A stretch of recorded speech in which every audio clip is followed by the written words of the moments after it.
Alright guys, I've got something totally different for you today. Check this out. This is an Aguda Black Hole 7-string multi-scale headless guitar. Now I know what you're thinking. You're thinking, Danzig has finally lost his mind. I mean, look at this. Fanned frets, headless, 7 strings. Can I even play this thing? You know, I plugged the cable into this thing and I can't even get it out of the guitar now. I don't know what to do with this. So guys, look, I'm gonna try my best with this guitar, and it seems really cool, so maybe I will really like it. But look, I'm not Jared Dines, I'm not one of these djent players. You know, I play a bunch of boomer guitars, and if I'm being perfectly honest, this is my first headless guitar ever. But anyway, let's go ahead and get into the video and see if I can even play this thing.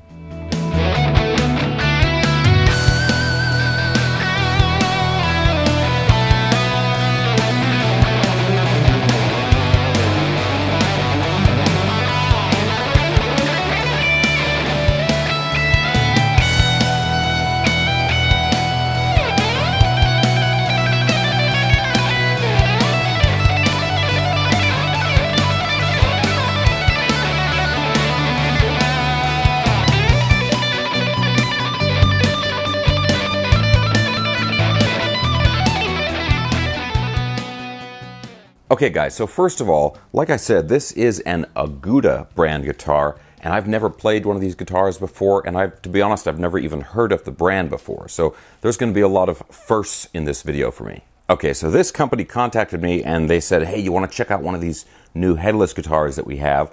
And I was like, you know, I want to, but I got to be honest, I'm not really a headless 7-string fan fret kind of guy. But, you know, there's a first time for everything. And I mean, I'm not going to miss a chance to check out one of these guitars. Now, let me run through the specs of the guitar, and then we'll get into some of the playing samples, and then, you know, I'll talk about what it's like to play this guitar, especially for me when I'm normally, you know, playing much more traditional guitars and everything. So, spec-wise, the body is swamp ash on here, and it's got one of these really thin finishes. You know, it's a satin finish, and it's sort of like an open pore, open grain finish, so you can actually feel the texture of the wood underneath the paint here. So it's a swamp ash body.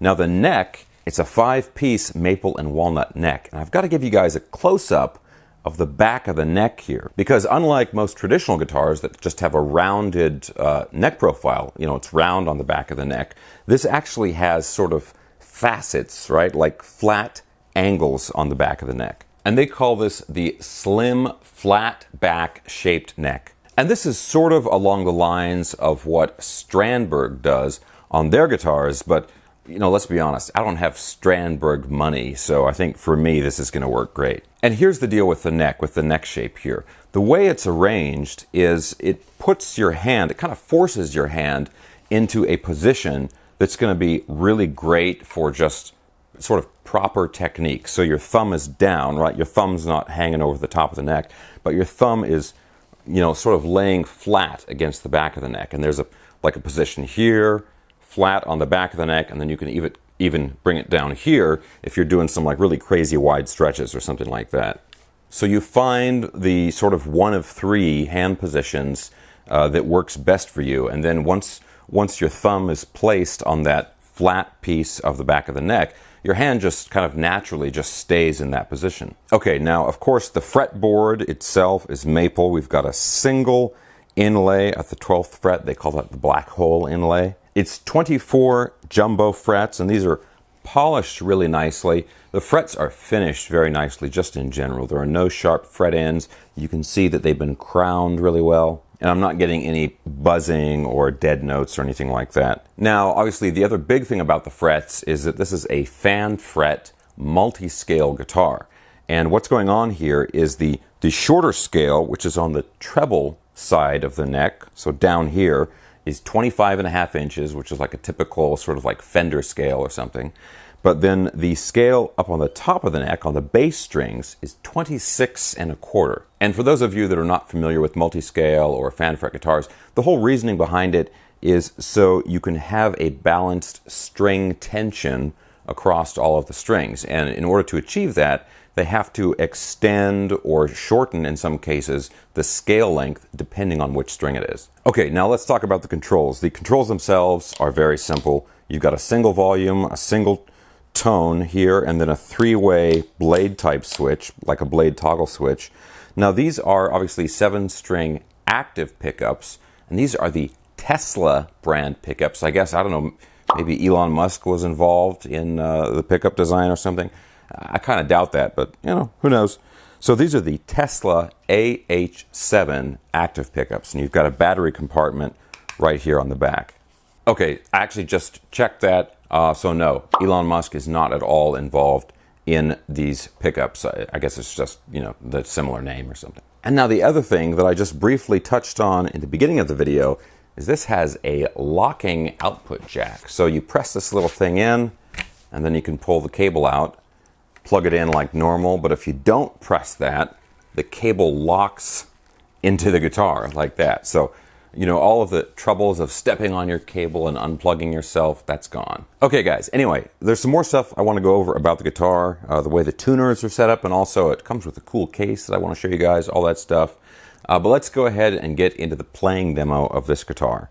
Now, I'm going to use my Fender GTX 100 amplifier, and I've kind of tweaked some of my presets to work a little bit better with the lower register of this guitar, because of course we've got the low B string on this guitar, right? Anyway, let's go ahead and get into that. But real quick, guys, as always, if you enjoy videos like this, checking out cool new guitars, and you have not already subscribed, please consider subscribing right now. Also, one more thing.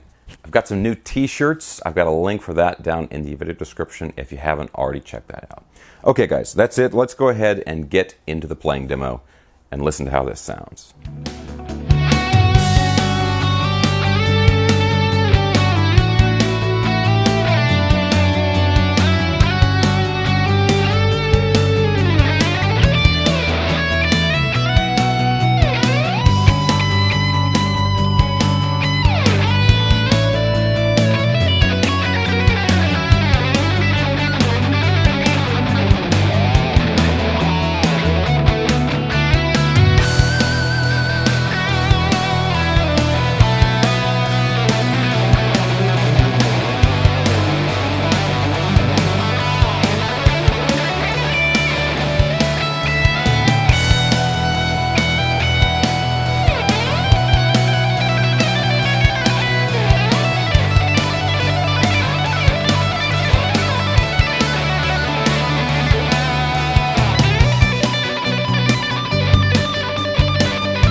And unlock.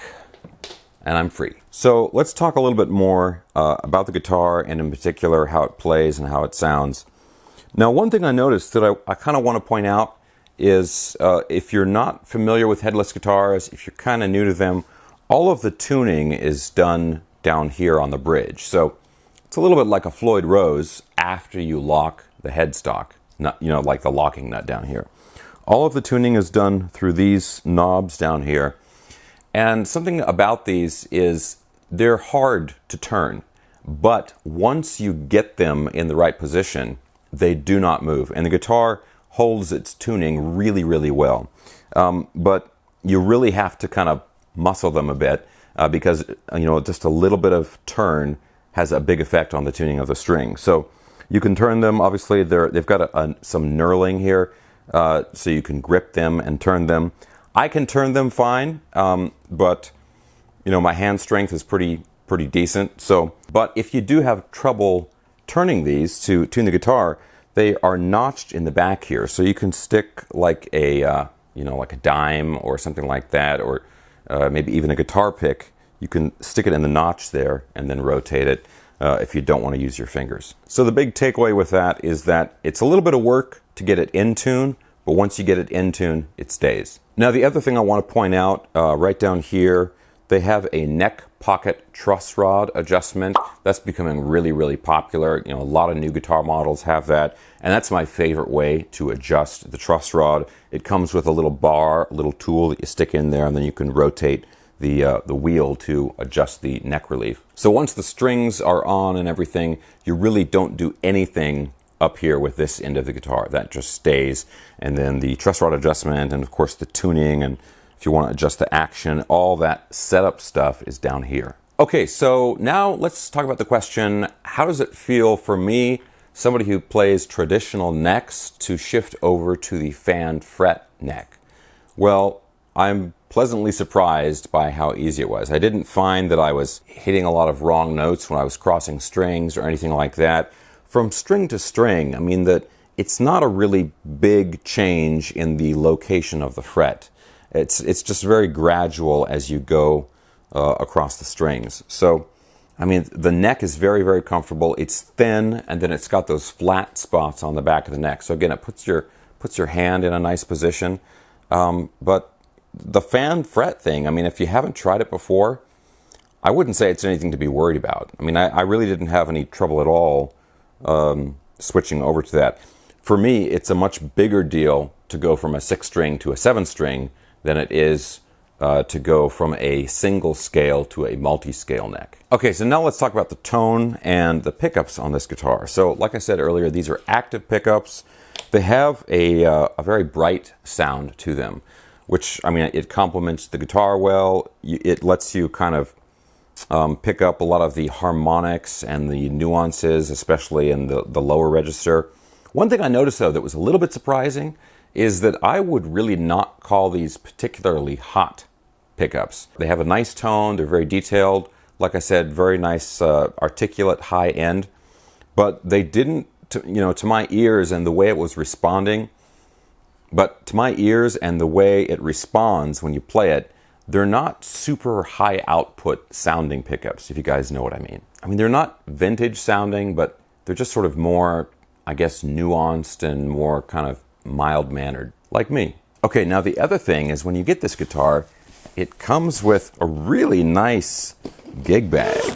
Check that out. Aguda electric guitars and basses.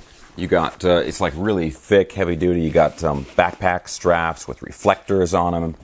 And inside here, it's got a really nice compartment. The neck, kind of a neck cradle goes right in there. Velcro, the whole bit sits in there really nicely. And that's, that's good stuff right there.